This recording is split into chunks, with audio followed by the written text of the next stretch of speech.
Bien, chicos, les estaba hablando de los fascículos espinocerebelosos. Habíamos visto que estos fascículos espinocerebelosos van a llegar a la médula espinal desde el ganglio reticular posterior, van a atravesar lo que es el cordón gris posterior y van a formar o van a hacer una sinapsis en la base del cordón posterior. Ahora, las neuronas que se van a encontrar en el núcleo dorsal, que eran parte de la columna del CLAC, van a permitir que los axones ingresen hasta lo que es el cordón blanco lateral del mismo lado y asciendan por lo que se denominan fascículos espinocerebelosos posteriores hasta lo que es la médula oblongada. Y de la médula oblongada viajen recién por lo que son pedúnculos inferiores hasta cerebelo. Los otros fascículos, denominados cuneos cerebelosos, van a ser fibras que se originan en el núcleo cuneiforme de la médula oblongada.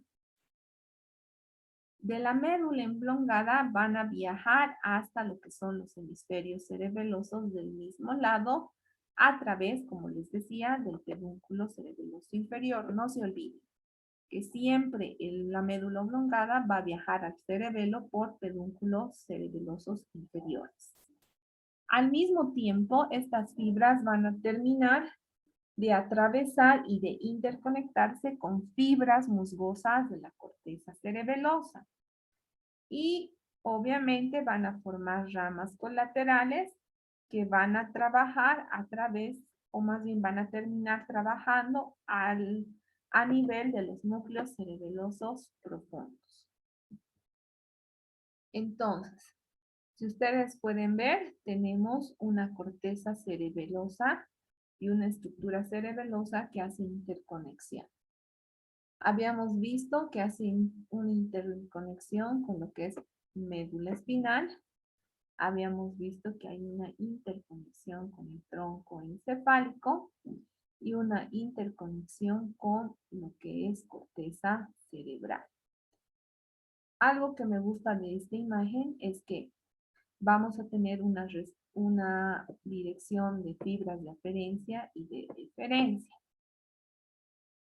Van a venir de manera aferente de corteza cerebral a través de a través de las vías piramidales que van a salir de corteza hacia la protuberancia, hacia la médula espinal y que de estas van a tener interconexiones con lo que son las regiones vestibulares que están muy asociadas a reacciones y control auditivo y que estas, por ejemplo, van a viajar por fibras que salen de los núcleos vestibulares hasta la región del arquicerebelo o la región floconodular.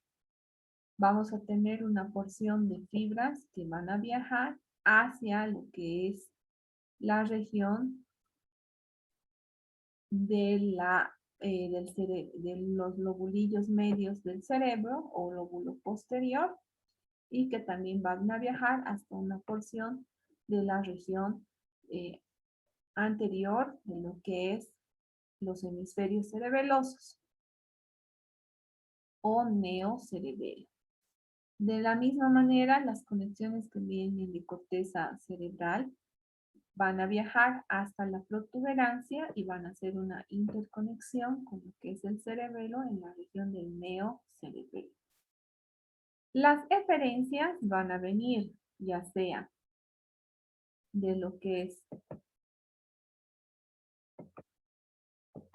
van a venir las eferencias ya sea de lo que es el neocerebelo, el paleocerebelo y el arquicerebelo.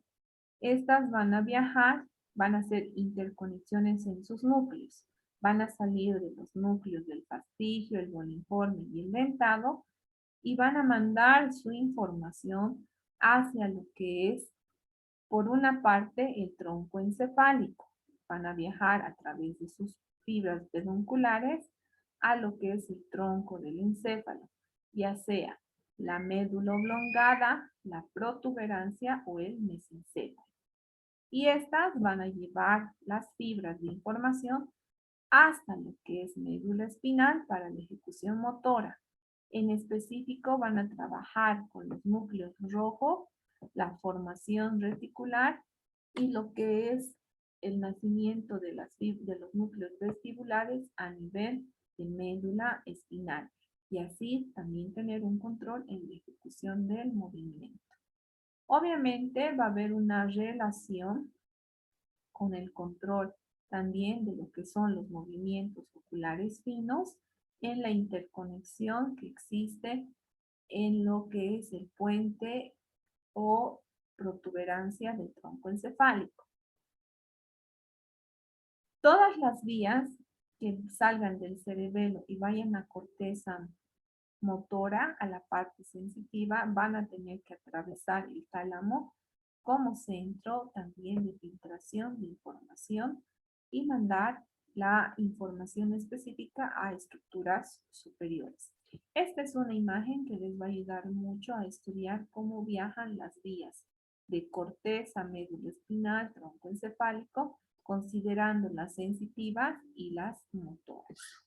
¿Hasta aquí alguna duda, chicos? ¿Está siendo claro?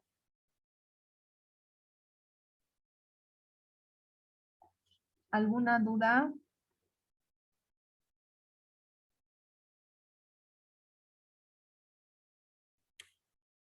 Bien, voy a continuar si no hay dudas. Como ustedes acaban de observar, hay fibras que trabajan de manera directa con lo que es la aferencia del nervio vestibular, que tiene que ver con el control de información auditiva e información de lo que es el control del equilibrio. Este nervio vestibular va a recibir información del oído interno respecto al movimiento de los canales semiarticulares y la posición en relación con la gravedad del utrículo y el sáculo, que son estructuras netamente auditivas. Al mismo tiempo, este nervio vestibular va a enviar fibras aferentes hasta el cerebelo por medio del pedúnculo cerebeloso inferior, las cuales van a pasar primero por el núcleo vestibular del tronco del encéfalo y de ahí van a formar una sinapsis para ser transmitidas hacia el cerebelo, que es esto de acá lo que les estaba mostrando. Ahora, existen otras fibras aferentes, desde luego. Vamos a tener fibras aferentes que van a llevar información desde el mesencéfalo hasta el cerebelo. También vamos a tener que estas fibras aferentes van a originarse a nivel del núcleo rojo en la lámina del mesencéfalo. Ojo con eso. Y que de ahí se van a dirigir hasta la corteza cerebelosa. Entonces van a ver también otras fibras que les decía, que viajan desde el mesencéfalo hasta la corteza cerebelosa. Estas van a viajar y van a hacer una conexión con lo que es el núcleo rojo a nivel del mesencéfalo y de ahí viajarán hasta corteza. Dentro de estas fibras aferentes cerebelosas se van a generar señales de transmisión nerviosa que viajen por las células de Purkinje. Estas van a realizar sinapsis con neuronas de los núcleos cerebelosos profundos. En este caso, las fibras de Purkinje van a pasar directamente desde el cerebelo hasta el núcleo vestibular lateral en el tronco encefálico, haciendo una conexión con el núcleo rojo, que es una estructura muy importante. Y otra porción a nivel del tálamo y lo que es el complejo vestibular y la formación reticular, que también son parte del tronco del encéfalo. Entre las vías eferentes cerebelosas vamos a encontrar una vía del núcleo globoso, emboliforme y celular. Luego vamos a tener una vía dentotalámica, que es desde el núcleo dentado hasta la zona tablámica. Una vía fastigio vestibular, que viene desde el núcleo fastigio hasta lo que es en los núcleos vestibulares. Y otra vía denominada fastigio reticular, que es desde el núcleo fastigio hasta lo que son la formación reticular en el tronco encefálico. Estas son las vías que les había mencionado. Las vías fastigias, las vías del núcleo rojo, las vías del núcleo dentado y las vías pontinas. Todas estas viajan desde el cerebelo hasta el tronco encefálico y viceversa. La vía globosa emboliforme rubral van a generar los axones de las neuronas del núcleo globoso y el núcleo emboliforme. Van a viajar hasta los pedúnculos cerebelosos superior y van a cruzar esa línea media para irse y formar una decusación en el lado opuesto de los pedúnculos cerebelosos superiores. Por lo general van a acabar sobre el núcleo rojo contralateral y generar una sinapsis entre ellas para distribuirse al fascículo rubro espinal. En este caso, los núcleos globosos e emboliformes fluyen en la actividad motora del mismo cuerpo. ¿Eso qué quiere decir? Que si se está viajando por la vía de estos núcleos emboliformes rubral derecho, los controles motores, porque no hay decusación, van a ser sobre el hemicuerpo derecho. Ahora, la vía dentotalámica que venía del núcleo dentado y va a ir hasta el tálamo, va a viajar por lo que es el pedúnculo cerebeloso superior, va a cruzar hasta el lado opuesto en la decusación de los pedúnculos cerebelosos y va a hacer sinapsis en el núcleo ventrolateral del tálamo. Estas van a hacer una interconexión con la cápsula interna y la corona radiada en lo que es el área motora primaria de la corteza cerebral. Esto en la región frontal de la corteza cerebral. Esa es la vía. Luego tenemos la vía fastigio-vestibular que venía del núcleo fastigio y va a discurrir hasta los pedúnculos cerebelosos inferiores. Van a formar una interconexión con el núcleo vestibular lateral a ambos lados. Esta nos va a permitir principalmente controlar el tono extensor ipsolateral, o sea, del mismo lado. El otro núcleo, la otra vía que viene del núcleo fastigio reticular va a discurrir a través del núcleo fascículo por el pedúnculo cerebeloso inferior y va a realizar una sinapsis en la formación reticular. Esta va a tener un control en la actividad motora segmentaria de la médula espinal. ¿Eso qué quiere decir? Va a controlar los movimientos de ciertos segmentos, brazo, antebrazo, mano, pierna, muslo, pie. De manera general, entonces, chicos, podemos ir concluyendo con que el cerebelo recibe información aferente respecto al movimiento voluntario. Algo que quiero que quede claro es que el cerebelo recibe información de movimiento voluntario, que viene desde la corteza cerebral y desde los músculos, tendones y articulaciones. Además, van a recibir información asociada al equilibrio que viene del nervio vestibular. Estas van a estar asociadas a información con la visión a través del fascículo tectocerebeloso. Por otra parte, va a formar unos circuitos cerebelosos con las fibras musgosas, trepadoras y de las células de Purkinje en la corteza cerebelosa, en las capas granulares, en las capas de las células de Purkinje que están en corteza cerebelosa.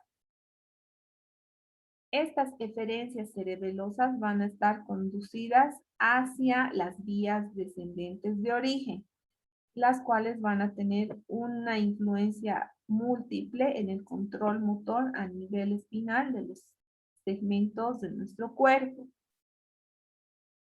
Además de eso, van a generar conexiones neuronales directas y las cuales van a tener una influencia en la corteza cerebral y el tronco encefálico. Entonces, vamos a decir que la corteza cerebral es un centro de comando que va a mandar información a través del cerebro, perdón, del cerebelo, para comparar la información. Ahora, esta va a permitir una retroalimentación con lo que es el músculo en la ejecución motora. También va a haber una retroalimentación del músculo que genere una información o memoria motora que interactúe con corteza cerebral. Esta ejecución motora no podría ser tan precisa y tan fina si no estuvieran asociados los controles que tienen que ver con el movimiento y la percepción de la imagen a nivel de lo que es los nervios motores, oculares y sensitivos, y obviamente con los controles de los nervios acústicos y la relación que tiene con lo que es la zona vestibular. Si estos dos no interactúan, no vamos a tener movimientos precisos y finos a nivel de la ejecución motora de lo que son los músculos. ¿Qué pasa si el cerebelo se lesiona? Vamos a tener enfermedades cerebelosas que van a generar signos y síntomas clínicos muy importantes. Estos en algunos casos pueden recuperarse y en la mayoría de los casos es irreversible. ¿Qué va a suceder? Va a haber, si va a haber una lesión cerebelosa, va a haber otras zonas cerebrales que van a tratar de suplir la función perdida del cerebelo.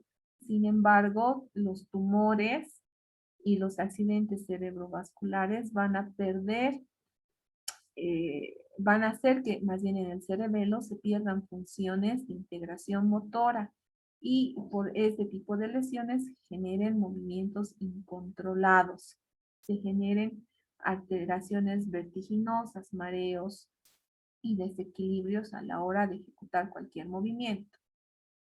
Una de las alteraciones muy conocidas dadas por una lesión cerebelosa es la hipotonía, donde se pierde bastante control de la contracción, de la cocontracción natural de los músculos, inhibiéndose esta por alteraciones en el metabolismo de la interconexión de cerebelo, músculo y sentidos de la vista y la audición, entonces se pierde el control del tono muscular.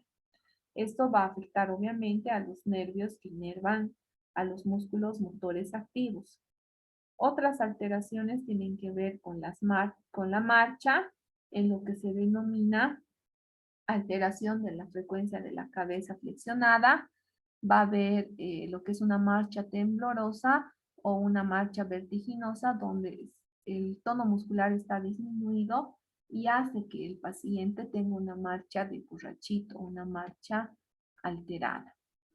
Por otra parte, vamos a tener lo que son los temblores y los movimientos atáxicos, donde el paciente no va a poder controlar las fasciculaciones que se den en sus músculos, generando lo que es un temblor exacerbado en los pacientes.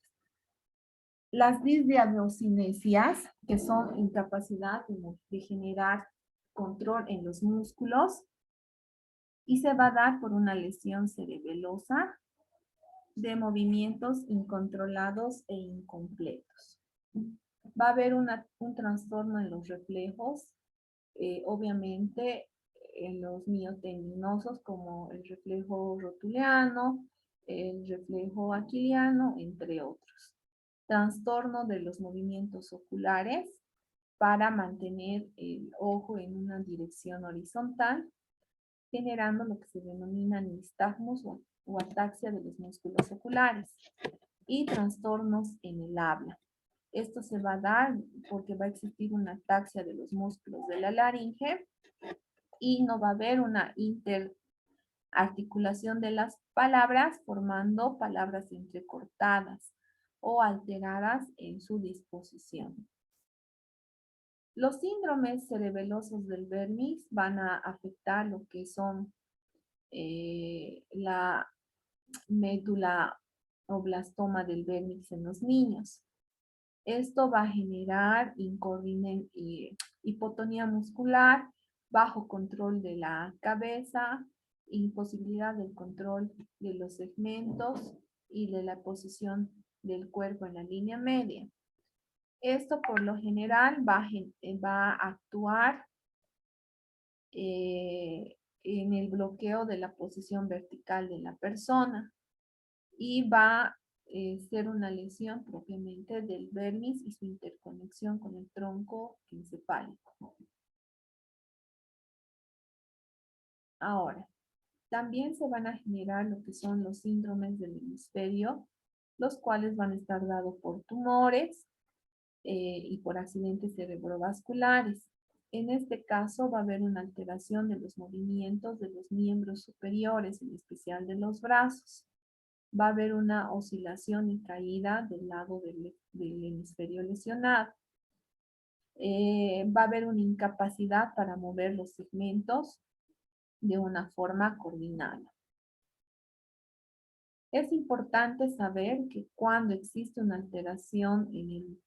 alteración por consumo de bebidas alcohólicas, que se conoce como intoxicación alcohólica aguda, se va a dar como resultado de que el alcohol va a actuar sobre los receptores gamma y va a haber una inflamación del cerebro, perdiendo lo que es el control del equilibrio en la marcha o deambulación. Por eso cuando beben una porción del alcohol afecta lo que es el cerebro y hablan como gangosos, dicen palabras incoordinadas, su marcha es totalmente atáxica, con temblores, movimientos torpes, ¿no es cierto? Eso se va a dar por una sobreexcitación del alcohol en corteza cerebelosa.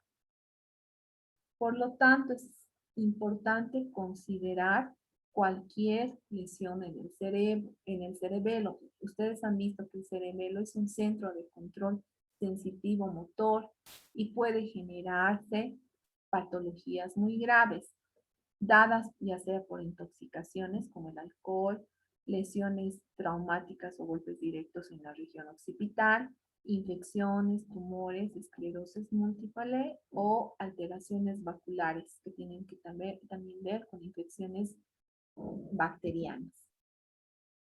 Ahora, muchas de las manifestaciones de lesión cerebelosa se van a dar por la hipotonía muscular, que se puede observar directamente en el paciente por una disminución en la masa, y esto se va a dar por una sobreexcitación en el cerebelo. Esta va a ser una de las principales manifestaciones de una clínica de patología cerebelosa, de hipotonía. No se olviden de eso. Bien, chicos, con esto estoy finalizando. Hemos hecho toda la descripción del cerebelo. ¿Qué quiero que hagamos ahora? Nos vamos a poner a trabajar en lo que son mapas mentales, pero no lo van a hacer mapas mentales de todo el cerebelo, como habíamos visto, porque como ustedes ven, es una amplia descripción. Nos vamos a ir armando mapas mentales, cada uno de ustedes por zonas, ¿ya? Voy a ir diciéndoles qué estudiante va a hacer descripciones específicas en su mapa mental. José Carlos Arroyo va a hacer una descripción de lo que son las caras y los lóbulos cerebelosos. Les había dicho que tienen 3 caras y habíamos visto que son 3 lóbulos, incluida la descripción del vértex. ¿Ya? Luego vamos a tener lo que es una descripción a detalle de las capas cerebelosas y de las células que están dentro de estas capas, la cual nos va a explicar su compañera Dayana en su mapa mental. Luego vamos a hacer una descripción de las vías, perdón, sí. Primero vamos a hacer una descripción de la sustancia blanca y la sustancia gris del cerebelo. Y esta descripción me lo va a realizar su compañera Heli.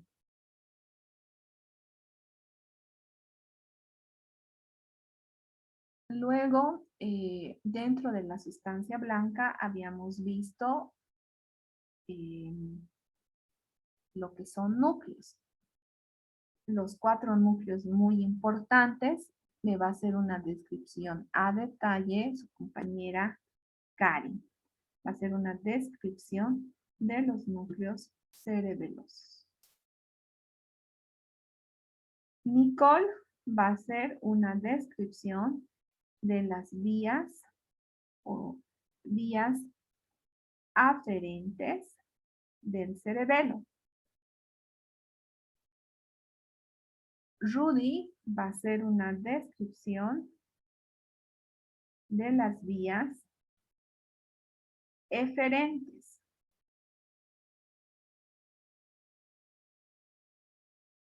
Soledad va a hacer una descripción de las patologías cerebelosas y las estructuras dañadas. Entonces, repito, van a tener aproximadamente 1 hora. Ahorita son las 10:20. Hasta las 11:20 van a tener para realizar sus mapas mentales. Repito, José Carlos Arroyo va a hacer una descripción de las caras y los lóbulos, incluido el vermis cerebeloso. Dayana va a hacer una descripción de las capas del cerebelo y la distribución de las células nerviosas en cada capa. Helen va a hacer una descripción de lo que son la sustancia blanca y la sustancia gris en el cerebelo. Karen va a hacer la descripción de los núcleos cerebelosos, que son 4, no se olvide. Nicole va a hacer una descripción de las vías aferentes cerebelosas, Rudy de las vías eferentes y Soledad va a hacer una descripción de las patologías cerebelosas. ¿Hasta ahí alguna duda, alguna pregunta? Tienen 1 hora para elaborar. Ya saben que todas las actividades se trabajan en clase ahora. Dime, Nicole o Dayana, ¿alguna duda?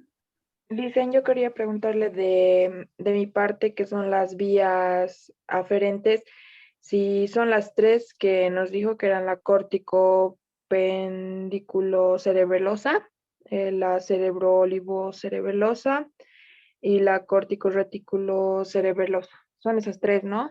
Sí, esas son las tres magras y de ahí van a derivarse vías y fibras más pequeñas. Entonces, esa descripción que les he ido dando también, la interconexión de las vías piramidales y todo eso. Entonces, hacen una descripción breve, Nicole. Ya, está bien, gracias. Dayana, ¿alguna pregunta? De mí, ¿cuál era, Luisa? Las capas del Las capas cerebelo y son 3 y las células que trabajan en cada capa, una descripción.